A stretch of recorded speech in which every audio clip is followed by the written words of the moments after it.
கடகராசி நேயர்களுக்கு வணக்கம். ஜென்ரலாக கடகராசி நேயர்கள் புனர்பூசம் 4ஆம் பாதம், பூசம் 1, 2, 3, 4, ஆயிலே 1, 2, 3, 4 இந்த பாதம் அடங்கியது கடகராசி. கடகராசி சந்திரனுடைய வீடு, சந்திரன் மாத்துரு காரகனுடைய வீடு. அப்ப 4ஆம் இடத்துல சந்திரன் ஆட்சியா இருக்க வீடா இருக்கால இந்த கடகராசி நேயர்கள் எல்லாருமே மாத்துரு தாயாரை கவனமா கவனிச்சுக்குவாங்க. ஏன்னா சந்திரன் ஆதிபத்திய வீடா இருக்கல இவங்க தாயார் மேல அதிகமா பாசம் இருக்கும். கடகராசியில் பிறந்தவங்க அனைவருமே மேக்சிமம் தாயார் மேல அதிக பற்று இருக்கும். இவங்க எடுத்த காரியத்தில் கண்ணும் கருத்துமான கடகராசியை பொறுத்த வரைக்கும் சரராசி, நீர் ராசி. இவங்க எப்பவுமே மனசு கொஞ்சம் சலனம் போடும். ஏன்னா சந்திரன் நல்லா இருந்தா கூட, நீராசியில் ஆட்சியாக சந்திரனுடைய வீடா இருந்தா கூட, சந்திரன் அவங்க பிறக்கும் போது இவங்களுக்கு அங்க ஆட்சியா இருக்கும் போதுனால புனர்பூசம் 4ஆம் பாதம், பூசம் 1, 2, 3, ஆயிலே 1, 2, 4 பாதத்துல இந்த பாதத்துல இருக்கும்போது ஒரு சனிபாவோட நட்சத்திரம் இருக்கும் மட்டும் அந்த பூச நட்சத்திரம் இருக்கும்போது வில் பவர் சாட்சியா இருக்கும். புனர்பூச நட்சத்திரம் வளைஞ்சு கொடுத்து போவாங்க. ஆயுள் நட்சத்திரம் பிறந்தவங்க கொஞ்சம் பிடிவாத கேரக்டர், கொஞ்சம் செல்ஃபிஷாக இருப்பாங்க. ஆனா மற்றபடி இவங்க பிரச்சனைகளும் கிடையாது. அதே மாதிரி இந்த ஆண்டு கடகராசி மாணவர்களுக்கு, கடகராசியில் பிறந்தவங்களுக்கு சனி தசை நடக்கிறவங்களுக்கு அஷ்டமத்து நனி, ஏதாவது கடகராசி நேர்கள் சனி தசை நடக்கிறவங்களுக்கு மட்டும் கவனமா இருக்கும். ஏன்னா அஷ்டமத்து சனி நடக்குது. கடகராசிக்கு 8ஆம் இடத்துல சனி இருக்கிறதுனால இந்த கடகராசி நேர்களுக்கு சனி தசை நடக்கிறவங்க மிகவும் கவனமா இருங்க. இவங்களுக்கு எந்த ஒரு காரியத்திலும் நிதானத்தோடு செயல்படணும். அஷ்டமத்து சனி இப்போ இதே கடகராசிக்கு அஷ்டமத்து சனி நடந்தாலும் ஒருத்தனுக்கு எந்த லக்னமா இருந்தாலும் 1, 5, 9 திசைகள் நடந்தால், லக்னாதிபதி தசை, பஞ்சமாதிபதி தசை, 9ஆம் அதிபதி தசை, 1, 5, 9 திசைகள் நடக்கும் போது அஷ்டமத்துடைய தாக்கங்கள் வராது. அவருடைய லக்னம் பாத்துக்கங்க, அவங்க லக்னத்துக்கு 1, 5, 9 திசைகள் ஓடிக்கிட்டு இருந்தால் அஷ்டமத்துடைய தாக்கங்கள் வராது. மற்றபடி வேற ஏதாவது திசைகள் ஓடி இருந்தால் கண்டிப்பா அஷ்டமத்துடைய தாக்கம் இருக்கும். அதனால உடல்நிலை கவனமும் தேவை.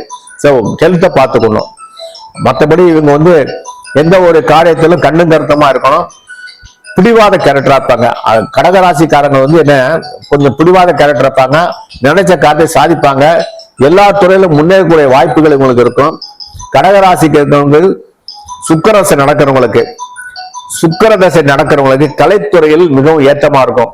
அதான் கடகராசி சுக்கிரதசை நடக்கிறவங்களுக்கு இந்த ஆண்டு கலைத்துறை, ஏன்னா சுக்கிரதசை நடக்கும் போது அஷ்டமத்தோடைய தாக்கம் வராது. எப்பவுமே சொல்லுங்க, கடகராசியில் குருதசை நடக்கிறவங்களுக்கும் சுக்கிரதசை நடக்கிறவங்களுக்கும் அஷ்டமத்தனோட தாக்கம் வர்றதுக்கு வாய்ப்பு இல்லை. கடகராசியில் பிறந்தவங்களுக்கு சுக்கிரதசையோ குருதசையோ நடந்துகிட்டு இருந்தால் அவங்களுக்கு அஷ்டமத்து சனுடைய தாக்கங்கள் வர்றதுக்கு வாய்ப்பு இல்லை.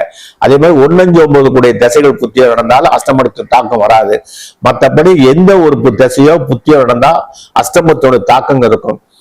மாணவர்களுக்கு கொஞ்சம் முயற்சி பண்ணாங்கன்னா கடின உழைப்பு போடணும். ஏன்னா 8ல சனி இருக்கனாலையும் கடின உழைப்பு போட்டாங்கன்னா இவங்க ஒரு பெரிய வளர்ச்சியா இருக்கலாம்.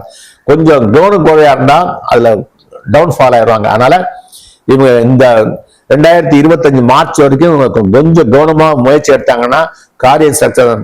கேர்லெஸ்ஸா இருந்தானா போயிடும். அதனால மருத்துவத்துறை சார்ந்த படிப்புகளும் படிக்கிற மாணவர்கள் சரி, இன்ஜினியர் மாணவர்கள் சரி, வெளிநாடு சென்ற படிப்பதற்கு முயற்சி எடுத்தாலும் இவங்க நிதானத்துடன் செயல்படுறது நல்லது. இல்லைன்னா கொஞ்சம் டஃபா இருக்கும். ஏன்னா 8ல சனி, திசைகளும் சரியா வரலைன்னா 1, 5, 9 திசையோ இல்ல சுக்கிர தசையோ குரு தசையோ இல்லாம இருந்ததுன்னா கஷ்டமா போராட வேண்டி இருக்கும். அதனால நிதானத்தோடு செயல்படுங்க. வாகனத்தில் நிதானத்துடன் ஓட்டணும். வாகனத்தில் ஆனா 3ஆம் இடத்துல கேதுவும் 9ஆம் இடத்துல ராகு இருக்கனால கொஞ்சம் மன வலிமை கிடைக்கும். ஏன்னா 9ல ராகு 3ஆம் இடத்துல கேது இருக்கனால கொஞ்சம் போராடலாம். ஆனா 8ல சனி இருக்கனால சின்ன சின்ன தடையுறவு வரதுனால மாணவர்கள் எந்த ஒரு காரியத்தையும் அவசரப்பட்டு செய்யாதுங்க. நிதானத்தை செஞ்சா காரியம் சக்சஸ் ஆகும். அதனால ஆஞ்சநேயர் வழிபாடு, பெருமாள் வழிபாடு இதை நீங்க கண்டிப்பா பண்ணுங்க. உங்களுக்கு இறைவன் ஆசீர்வாதத்தோட உங்க காரியம் சக்சஸ் ஆகும். இந்த அஷ்டமச்சனி நடக்கனால இவங்க கண்டிப்பா சனிக்கிழமை ஆஞ்சநேயர் சுத்துங்க. 1 வருஷத்துக்கு 1.5 வருஷத்துக்கு சுத்திடுவாங்க. எந்த காரியம் இருந்தாலும் அவர் சுத்திட்டு முயற்சி பண்ணுங்க. உங்களுக்கு ஆஞ்சநேயர் பக்கம் மூலமா இருந்து உங்க காரியத்தை நடத்துவார். அதனால பாதிப்பு வராது. கண்டிப்பா முயற்சி எடுங்க, சக்சஸ் ஆகும். கடகராசி கலைஞர்களுக்கு மிகவும் பொற்கால ஆண்டமா இருக்கும். திரைப்படை சார்ந்த துறைகளுக்கும் மிகவும் ஒரு பொற்கால ஆண்டாக அமைய வாய்ப்புள்ளன. கலைஞர்கள்னா எழுத்துத்துறை சார்ந்தவர்களா இருக்கலாம், டைரக்டரா இருக்கலாம், இயக்குனரா இருக்கலாம், வசனகர்த்தா இருக்கலாம், மேக்கப் மேனா இருக்கலாம், லைட் மேனா இருக்கலாம். ஸோ எந்த துறையை சார்ந்தவர்களாக இருக்கும், சுக்கரதசை நடக்கும், புதன் திசை நடக்கிறவர்களாக்கும் இந்த ஆண்டு எழுச்சி மிகு ஆண்டாக அமைய அவங்களுக்கு வாய்ப்புகள் அதிகமா இருக்கு. இவங்கள் பெருமாள் வழிபாடு மிகவும் சிறப்பு. இவங்க சனிக்கிழமை புதன்கிழமை பெருமாள் கோயில் போயிட்டு வந்தாங்கன்னா கண்டிப்பா கலைத்துறையை சார்ந்தவங்களுக்கு இந்த ஆண்டு மிகவும் சிறப்பான ஆண்டாக அமைய வாய்ப்புள்ளன. அதே மாதிரி இதுல கேது திசை, அதாவது கேது திசை நடக்கிறவங்க மட்டும், கடகராசி கேது திசை நடக்கிறவங்க கொஞ்சம் கவனமா இருக்கணும். அதே மாதிரி புதன் திசை நடக்கிறவங்க கொஞ்சம் கவனமா இருக்கணும். இவங்களுக்கு கொஞ்சம் ஹெல்த் இஷ்யூஸ் வரும். புதன் திசையும் கேது திசை, கடகராசியில் புதன் திசை கேது திசை யாருக்கெல்லாம் நடக்குதோ அவங்க பரிகாரம் பண்ணிக்கிட்டீங்கன்னா உங்களுக்கு ஹெல்த் இஷ்யூ வராது. பரிகாரங்கிறது ஒரு டியூஷன் வைக்கிற மாதிரி தான். ஒரு பையன் படிக்கிறான், கணக்குல ஃபெயிலு, 5 மார்க் எடுக்கணும், டியூஷன் வைக்கும். 5 மார்க் அது டியூஷன் வைக்கலாம், 5 மார்க் 50 மார்க் ஆகும். ஆனா சென்ட் எடுக்க முடியாது. பரிகாரம் ஒரு தேய்ச்சல் தான். இருந்தாலும் இறைவன் என்ன இருக்கானோ அந்த விதியை மாற்ற முடியாது. ஏன்னா அது நடக்கத்தான் செய்யும். ஜோதிடர் என்பது ஒரு வழிகாட்டி தான் தவிர ஜோதிடர் எதுவுமே மாற்றதுக்கு வாய்ப்பு கிடையாது. இருக்கிறத சொல்லலாம். அதனால நீங்க பரிகாரம் பண்ணிக்கங்க. உங்க மனசை திடங்கமா வச்சுக்கங்க. எல்லாமே நல்லபடியா முடியும். மனசு தெளிவா வச்சுட்டாலே போடுங்க.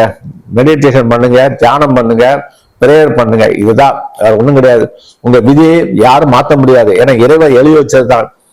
கர்மாங்கிறது பிறக்கும் போதே கிரகத்தின் மூலம் தான் வந்து என்னென்ன கிரகம் இருக்கோ அந்த கிரகத்து தன்மை அதை காட்டிடும்.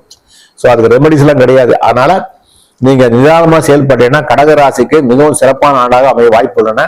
நன்றி, வணக்கம்.